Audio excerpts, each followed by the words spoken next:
All right, folks, today 7.2 is all about similar polygons. Okay, similar polygons just mean we're having the same shape show up, but not necessarily the same size. So I want you to go ahead and jot that down. And when we think about that, when I say same shape, I mean that a quadrilateral is going to be matched up with a quadrilateral. Okay, the position should be the same. So that's kind of our, in our own words, definition.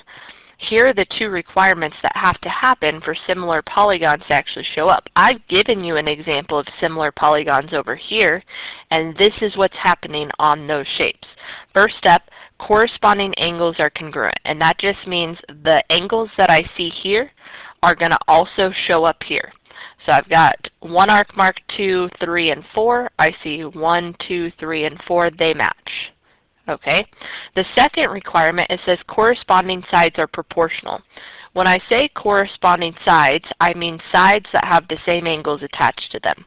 Okay, so here, if I'm looking at WZ, that goes from 1 arc mark to 2 arc marks.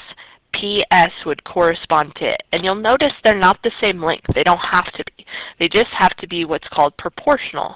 And we talked about proportions last time, 7.1, and that's just a ratio that simplifies to the same thing as something else.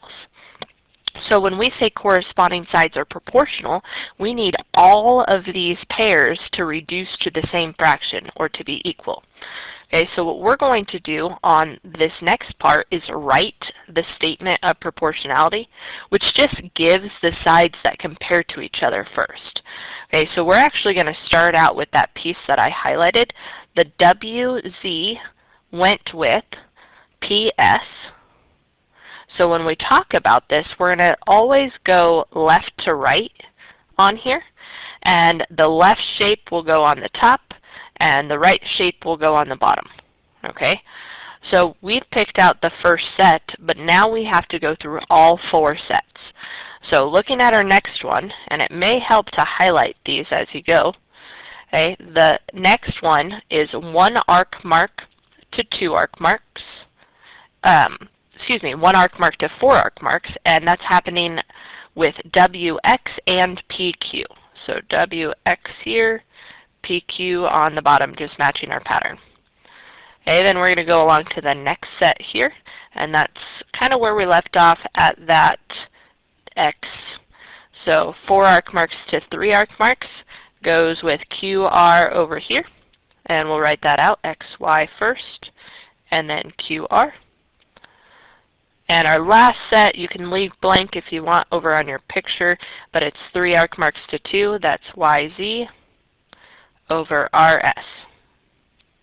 And that's our statement of proportionality. It just relates the sides that go with one another. Now, you'll notice on all of these names, I did not put the segment hat on top because I'm not actually referring to the name of the side.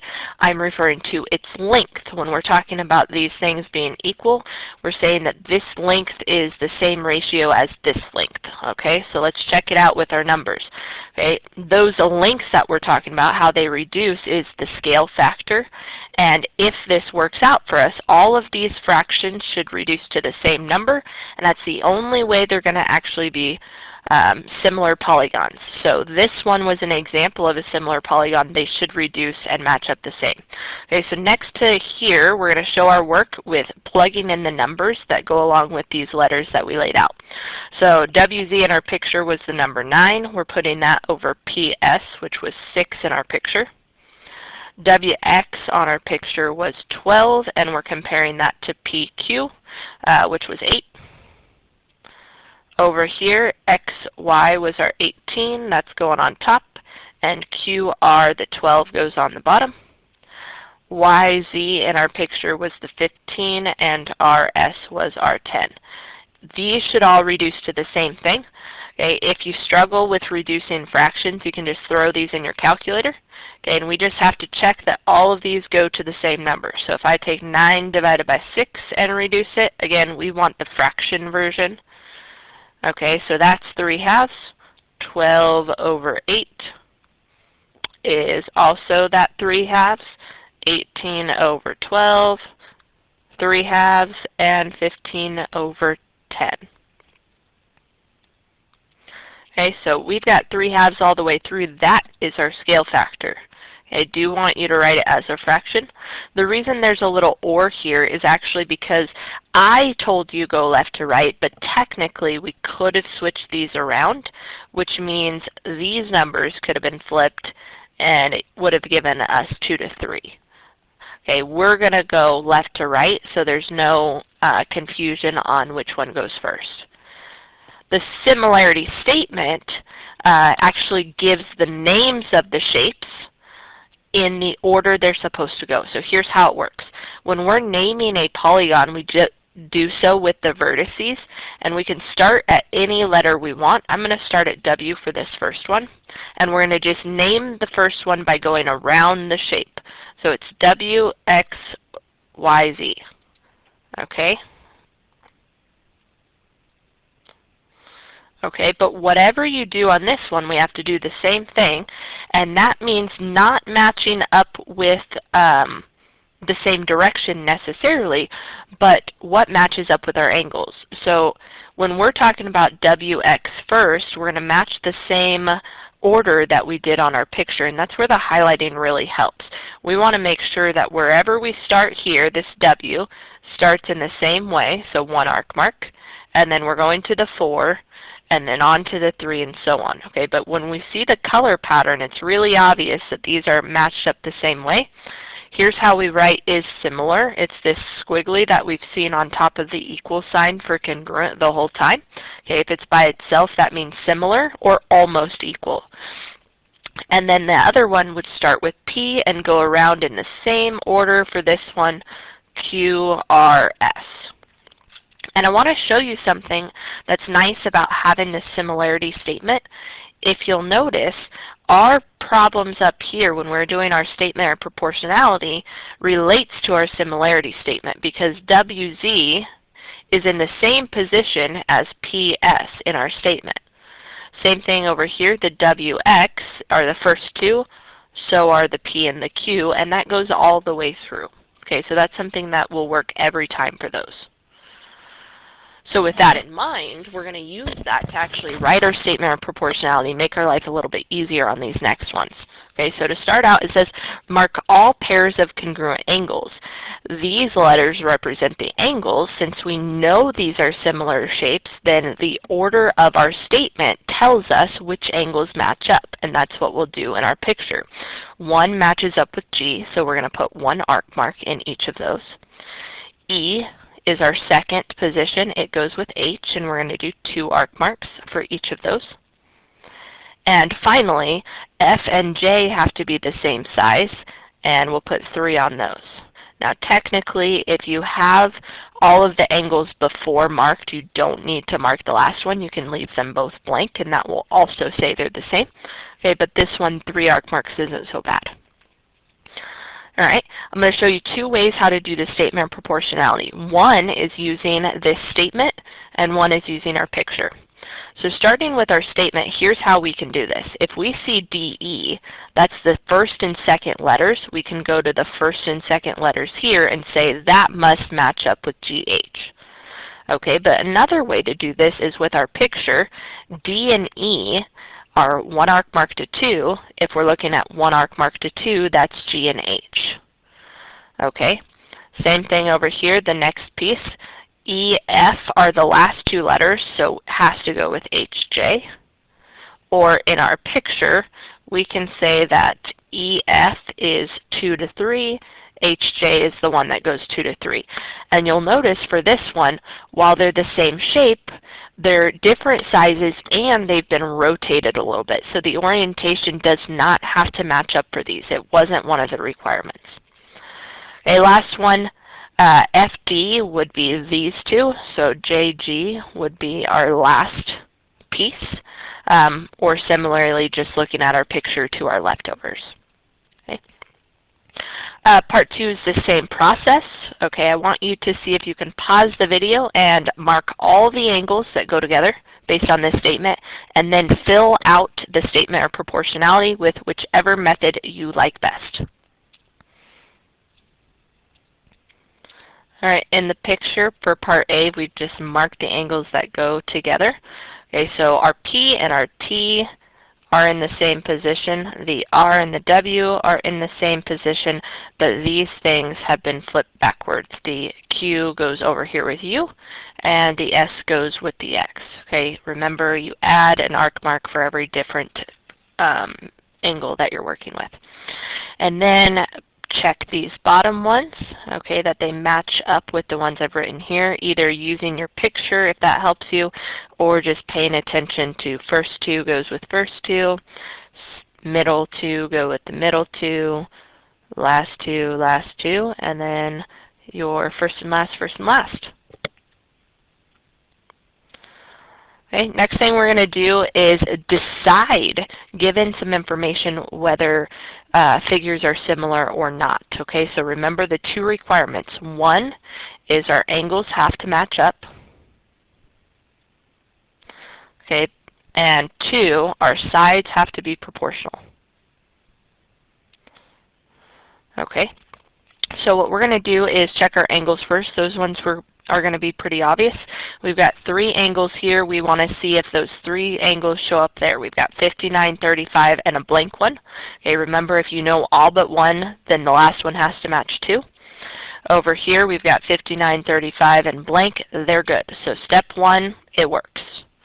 Okay, the next thing we're going to check is that the sides are proportional, and that one we have to actually show work for because it's not as obvious. So what we're going to do is figure out which sides match up, okay, and I'm going to ask you to highlight on these ones so we can do this more quickly. So in this case, our shapes actually match up exactly since our angles did. Okay, we don't have to twist this around at all, meaning AB would go with DE. Okay, if we look at our next set, BC would have to go with EF.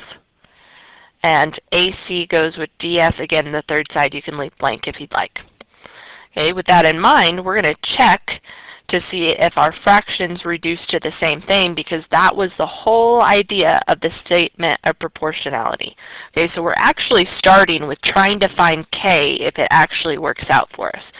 So as we go through here, I need you to write down what you're doing, and you're going to show your work just up at the top in this space that you have next to your original shapes. So we're going to start out with our orange numbers here. 6 goes to 4, and you're going to write that out, and you're going to set it equal to our next pair. 9 went with 6, and highlighting helps us find those really quickly.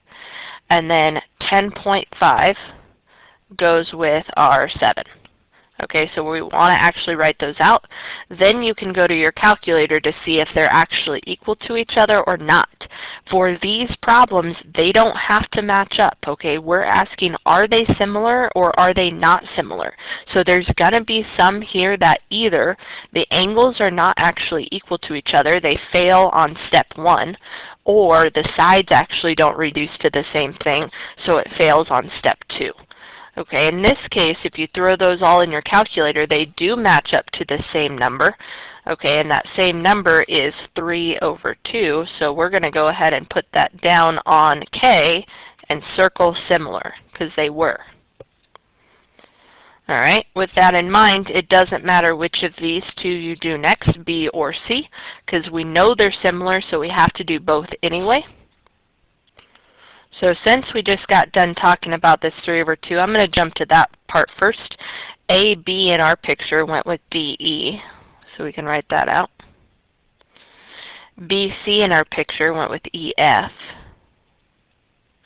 And CD, this should have been an A here, CA in our picture went with FD. And that's our statement of proportionality. And then our similarity statement, it says triangle ABC, so they picked to start at A, and then they went around to BC next. We got to follow that same pattern. We're going to start with the angle that is 59 degrees, that's this one. and then we're going to follow the pattern around in the same direction following our highlighting in our picture. So this one would be D, E, F. And that's it. Okay, we said they were similar, so we're doing nothing on that second part. Okay, if these ended up not being proportional, you just say that, circle not similar, and you don't do any of that next part. Okay, so similar, finish all this. Not similar, you tell me what went wrong, step 1 or step 2. All right, let's do this one. We're checking out our angles first. We should see the same 4 angles here as we see here, and that's working out for us because we've got 2 with a single arc mark, and we've got 2 with a double arc mark. Okay, the next thing we're going to do is check our fractions. Okay, so using our picture here, 1 arc mark to 2 arc marks should go over here with 1 arc mark to 2 arc marks. Okay, and there's actually a couple different ways you can do this. PS could go to this WZ, but also 1 arc marks to 2 arc marks could be this version. We're going to go, because we don't want to have to twist it around if we don't have to, we're going to go straight across there. Okay, so 3 goes to 7.5. And because all of these are 3 and all of these are 7.5, we don't really have to write the other 3 because they're going to look exactly the same. And if they're all the same, then they have to be proportional. We just want to be able to reduce this. Okay, so we've got a weird decimal. Throw it in your calculator, 3 divided by 7.5, and change it to a fraction. This one is 2/5, and that is going to be our K. And because it worked out, we're circling similar and answering the rest of these questions. So PQ comes up first here. PQ is along the top. So I'm going to highlight that. And we're going to pick 2 arc marks to 1 arc mark. Over here that goes with WX. QR is along this side. 1 arc mark to 2. Going with XY. And then RS is along the bottom. So along the bottom over here, since they matched up, is YZ. And that last one, SP, excuse me, goes with ZW. That we already highlighted. Okay, with our picture in mind, this one starts at P and goes around. So we're going to do the same thing. We're finding that 2 arc marks that matches up and going around as well. So this would look like W, X, Y, Z. Now, a lot of times these are going to be in alphabetical order, but they don't have to be, so don't assume that it will go in that same order. Make sure you're looking at your picture to make sure. All right, on the back side, we're going to use proportions to solve for X. So we did a little bit of this last time. This time we're going to do it with similar polygons. Okay, if they're similar, we know that the sides are going to match up. They told us that these are similar, which means they have to match up, and we're able to set up proportions to solve. Okay, the first step on these ones is making sure we highlight our sides that go together, because that's going to make sure we put the right part with the right piece. So on here we've got X going on this side with our 2 arc marks to blank, so we're going to go ahead and highlight that and match up 2 arc marks to blank on that side, so they go opposite here. Okay, then we're going to switch colors and do the same thing with your other sides. So blank to 1 arc mark, the 8 goes up with the 12, and the last side you can leave blank just like with angles. Okay, so those are the sides that correspond to each other. We've got that taken care of, which means now we are able to actually set up our proportion to solve. It doesn't matter which variable you start with. We're going to start with X just because, but what we're going to do is practice what we did at the beginning. We're always going to set these up left to right. Okay, when we do that, our left number, if we're starting with X, would look like X over 9. And what we're going to need to do here is find a pair that doesn't involve another variable. So one of our pairs is 8 and 12, and the other pair is the 10 and the y. We don't want to include another variable, so we have to use the 8 and the 10 here. Okay, so we're setting up 8 on top because we're going left to right. Go ahead and write your L right. That way we don't mess it up. And then we can cross multiply to solve. Okay, so we've got 12x here equals 9 times 8 is 72. And then we divide by our 12 on both sides to get x equals 6. And x is taken care of. All right, next one we're going to do is the y variable. So I'm just going to draw a little line there and set it up. Same process for the other one. We're going to do left to right in our proportion. Okay, so when we're doing y, it starts out with 10 on the left side and y on the right side. And we're going to use this same 8 over 12 for this one because we can't include another variable. Okay, so that one is it here. It would look like 8y equals 10 times 12 is 120. And then we divide by 8 on both sides to get y equals 15. And that one's done as well. Okay, so highlight first, but then we'll set it up using what we did last time. Okay, so let's go ahead and highlight this one. 1 to 2 matches up. Different color here, 2 to 3. And a third color on this one, 3 to 4. You can leave the last side blank. Okay, once we've done that, we're going to pick on left to right. So 4.5 goes with x. And we're setting that equal to the pair that does not have another variable involved. Okay, so we've got y with 2.5 and 10 that goes with 5. This one's entirely blank, so it won't help us. So we got to use this 10 over 5. Now, you are able to reduce ahead of time if you want to. I usually won't. Okay, this is 2 over 1, but you can cross multiply in the beginning without having to do that, and it gives you the same thing. Okay, so x times 10 is 10x, and we're setting that equal to 4.5 times 5, our second cross, and that's 22.5. They don't necessarily have to be perfectly nice. That's okay. And then we're dividing by 10 on both sides to get x equals 2.25. In this case, when we started out with decimals, we're likely going to have a decimal in our answer anyway. Okay, the next one, same way, we want to find where y is. So y goes with 2.5, and we're setting it equal to that same number that we had over here, 10 over 5. And then the same process. Cross multiplying, 5y equals 2.5 times 10 is 25. Dividing by 5, and we get y equals 5.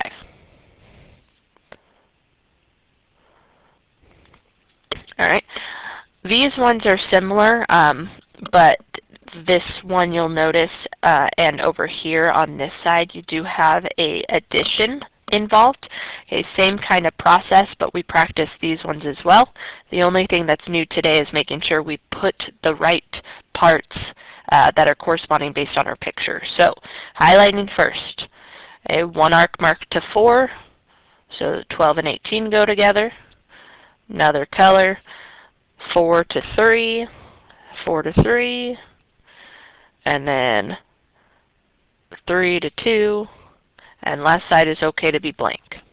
So here, we're starting with our x variable. So left to right, x plus 1 would match up with this 24 since it's not highlighted.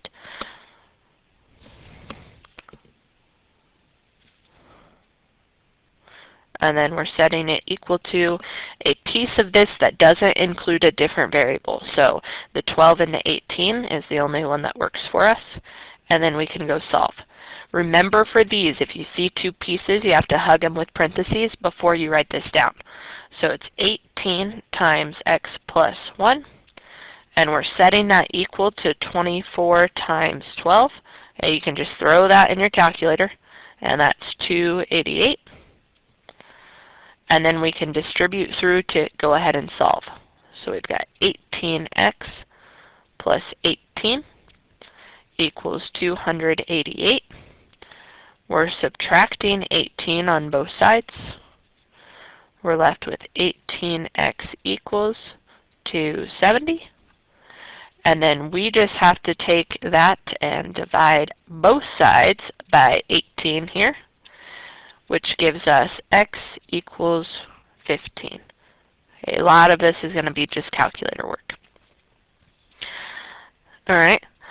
The y variable is going to be very similar to the problems we've already done. There's only one letter here, so I'm going to let you pause the video and try that one for me. All right, this should have had an 18 over y because we always go left to right, but we can set it equal to that same 12 over 18. Now, one benefit to reducing at the beginning is you'll deal with smaller numbers. So if you wanted to reduce this and call it 2 over 3, some of this math you'll be able to do in your head instead of in your calculator. In general, it's going to come out with the same thing. Okay, so I'm going to show you this using this version because you probably didn't reduce.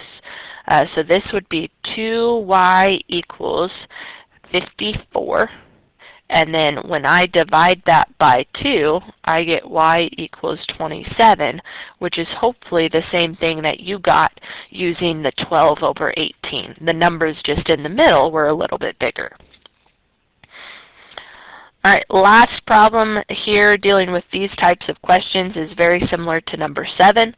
Okay, pause the video, take care of this one, the whole thing for me, and we'll check it together here in a minute. All right, for this one, you should have gotten x equals 9. Now, I did go ahead and reduce this one because the zeros were easy to hack off there and called it 4/3. Okay, but again, you would have gotten the same thing had you not done that. So we should have ended up with x equals 9 and y equals 27. Okay, if you have any mistakes, pause and correct your work. All right, we can use this to answer questions other than just solving for a particular side. Okay, so this says ABCD is similar to, remember that's what that means, PQRS, which means A is the same as P, B is the same as Q, C is the same as R, and D is the same as S. In this case, we're looking at what appears to be rectangles, so they're probably all right angles in general. Okay, but when we're talking about the corresponding sides, AB is the same thing as PQ, first 2 and first 2. And then the next piece here, BC goes with QR. And then along the same pattern, CD, pick a different color here, goes with that RS. So straightforward, nothing's rotated around, those match up. And when we're looking through here, I want to be very careful. When we see the tick marks on this one, this tick mark does not mean that these two sizes are the same. Okay, if you look at them, this one's clearly bigger than that one. This tick mark here just means the bottom is also 20. And over here, 14 and 14. So we have something, again, that looks like a rectangle, but it's definitely a parallelogram with our opposite sides being the same size. Okay, then over here, the only thing we were given was this 25. We can put it on the top, but we don't know these missing sides. It's asking us not necessarily to find those missing sides, but to find the perimeter of both polygons. Okay, and there's two ways to do this. The way that goes along with what we just did is find our missing side here, and once we have that, we can find the perimeters. Okay, so here's how that would work. If this is our unknown variable that we need to find, we're going to go left to right and set it up. 14 is the same as x, and set it equal to one of our pairs that doesn't include another variable. Okay, so we could use 20 and 25. This 20 and 25 will obviously be the same there. And then we just cross multiply to solve. So that would look like 20 times x, and then you take on the other side your 25 times 14, and that gives us 350. And then we can just divide by 20 on both sides. So x equals, we'll divide that by 20, and get 17.5.